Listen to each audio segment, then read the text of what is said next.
आप लोगों का स्वागत है यूट्यूब चैनल महादेव पाठशाला पर। और आज 11 तारीख का करंट अफेयर्स हम देखेंगे जल्दी जल्दी कि TRAI जो telecom regulatory authority of India है, उसने 1601 नंबर की जो है सीरीज है उसे स्टार्ट किया है। तो बोल रहा है कि ये किसके लिए स्टार्ट हुआ है, तो ये आप ध्यान में रखिएगा कि नॉन BFSI का मतलब होता है कि ये बैंकिंग, फाइनेंशियल, एस का मतलब सर्विसेज, आई का मतलब हो गया आपका इंश्योरेंस। इन लोगों के अलावा जो भी रहेगा वो किस में आएगा, आपका 1601 सीरीज में आएगा। देखिए यहाँ पर आप देख सकते हैं कि ट्राई ने 1601 सीरीज स्टार्ट किया नॉन BFSI के लिए। मैंने आपको बता दिया कि नॉन BFSI किसको बोलते हैं, बैंकिंग, फाइनेंशियल सर्विस एंड जो इंश्योरेंस है उससे संबंधित, मतलब उससे हटा करके जो भी रहेंगे वो नॉन BFSI में आएंगे। और BFSI का मतलब होता है जो BFSI है और गवर्नमेंट ट्रांजैक्शन कॉल्स है उसके लिए कौन सी सीरीज है, तो उसके लिए है 1600 सीरीज। ये चीजें याद रखिएगा। ठीक। अप्रैल से जून महीने में, अप्रैल से जून यानी कि जो क्वार्टरली है, PLFS क्वार्टरली बुलेटिन, ये किस ऑर्गेनाइजेशन के द्वारा जारी किया गया है, तो नेशनल स्टैटिस्टिक ऑफिस जो है NSO है, ये इसको जारी करता है। PLFS का मतलब क्या होता है, PLFS का मतलब होता है कि पीरियोडिक लेबर फोर्स सर्वे होता है। ये NSO जारी कर रहा है, अब क्वार्टरली भी इसको जारी कर रहा है। इससे हमें क्या मालूम चलता है, इससे मालूम ये चलता है कि रोजगारी हम जो बेरोजगार है इसकी जो स्थिति है उसका आकलन हम कर पाते हैं। और इसके 3 इंडिकेटर्स होते हैं। जब आप अगर इसको पढ़ेंगे तो आपको आप 3 इसके इंडिकेटर आप मिल पाएगा आपको कि LFPR यानी कि लेबर फोर्स पार्टिसिपेशन रेट। इससे क्या मालूम चलता है, लेबर फोर्स पार्टिसिपेशन रेट है। उसके बाद आता है कि WPR यानी कि वर्कर पॉपुलेशन रेशियो। एंड तीसरा जो आता है UR यानी कि ये अनएम्प्लॉयमेंट जो रेशियो है वो हमको पता चलता है। ठीक है, आप यहाँ पे देख सकते हैं ये किसको किसके अंतर्गत आता है। PLFS का पूरा नाम यहाँ पे देख लिया, ये NSO इसको जारी करता है। ठीक। ये क्या देता है, अनएम्प्लॉयमेंट और एम्प्लॉयमेंट की स्थिति को बताता है। इसमें 3 मेन इंडिकेटर्स होते हैं, LFPR, WPR यानी कि worker population ratio, unemployment rate, ठीक है, यानी कि UR।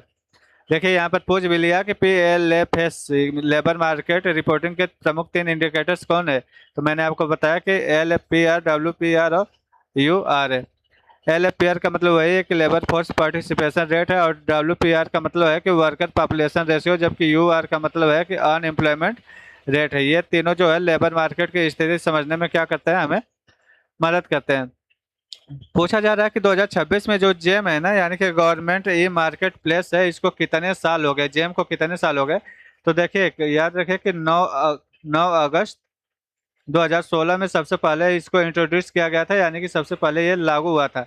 एंड अभी जो बीता हुआ 9 अगस्त है, अभी जो बीता हुआ 9 अगस्त है, 9 अगस्त 2026 को, ये 2026 में कितना साल हो गया, इसको टोटल 10 वर्ष हो गए।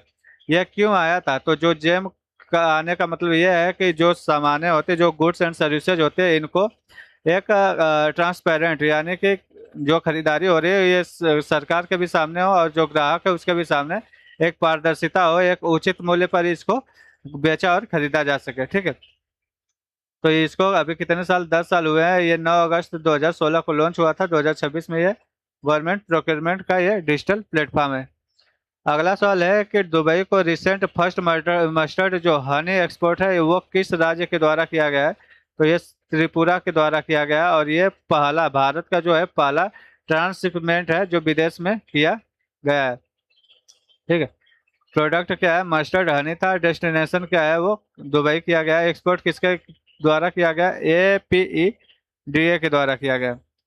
DGFT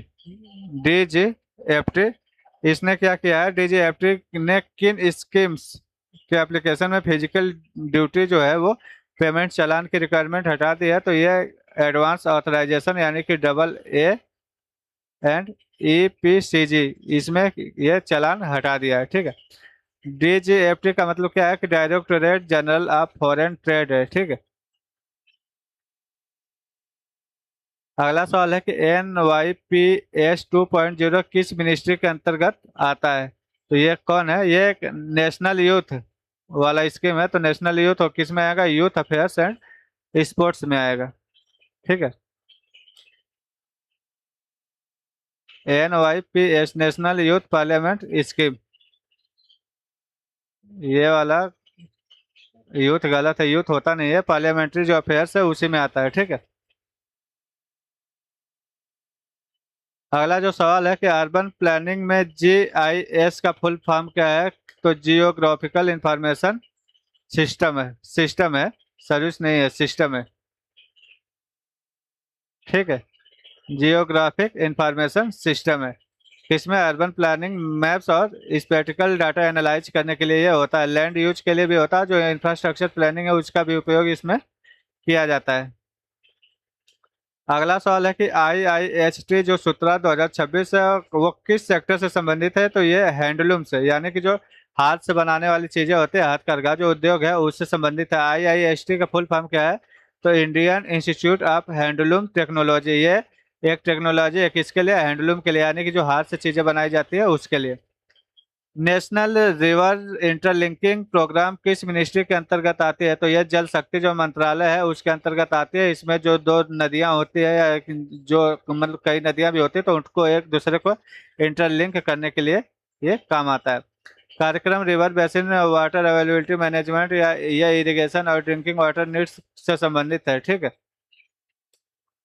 तो आई होप कि आपको जो वीडियो है आपको अच्छी लगी हो। अगर अच्छी लगी होगी तो आप इसको लाइक करें, सब्सक्राइब करें और ज़्यादा से ज़्यादा इसको शेयर कीजिए और मुझे बताइए। और आज मैं आपको ना जो ये PLFS यानी कि जो NSO ने इसको लॉन्च किया है ना, आज शाम को 8 बजे, 8 बजे मैं आपको ये टॉपिक पढ़ाऊंगा विस्तार से, ठीक है।